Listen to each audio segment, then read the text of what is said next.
Hi class, I just watched this week's video and I really appreciated what Alex had to say and what she shared.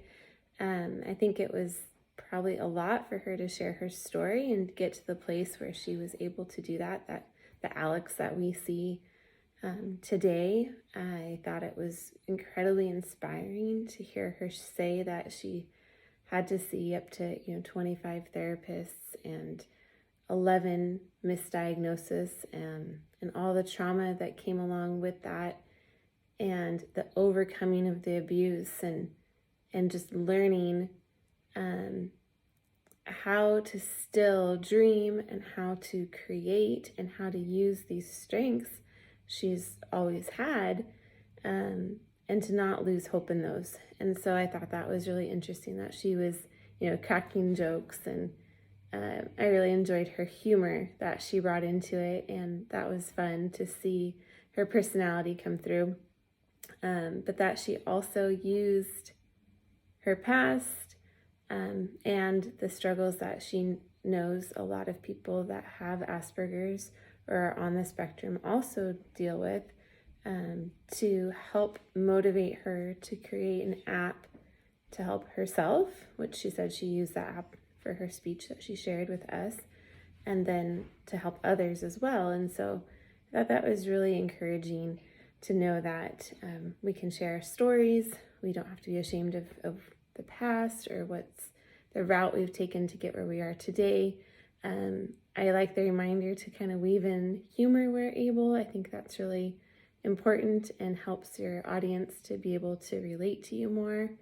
And so, and then as a mama with 3 kiddos, I have 2 that have ADHD and OCD, and I've experienced firsthand the struggles that can come dealing with, a child that is not necessarily labeled on the spectrum, but is maybe viewed by others as too much or difficult at times. And I really appreciated that we were able to find a therapist that was able to work with our children in a manner that didn't make them feel less than, that was able to pretty much say, it's not that you think outside of the box, it's just that you have a bigger box. And it was true, and I really appreciated that reminder as a mama, and then also for them to know that you may struggle in these areas that make it more difficult to keep your attention or have you in a large group setting, but that's because you're thinking about so many things.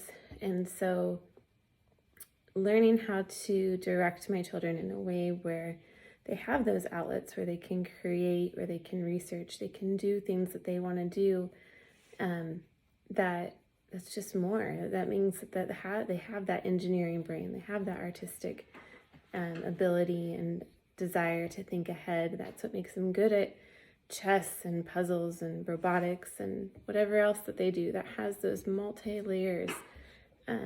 So I think just the reminder to not overlook one another and to appreciate the stories that we're sharing and the differences that we all have.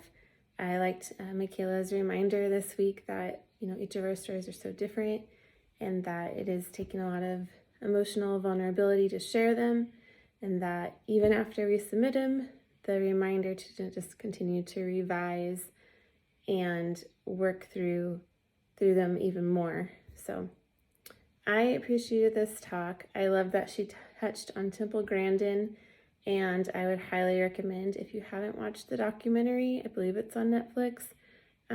I thought that was a really cool story. I wasn't aware of Temple Grandin until recently, and just how innovative she was and how she changed the cattle industry is quite amazing. So anyways, thank you, and hope you have a good day. Bye.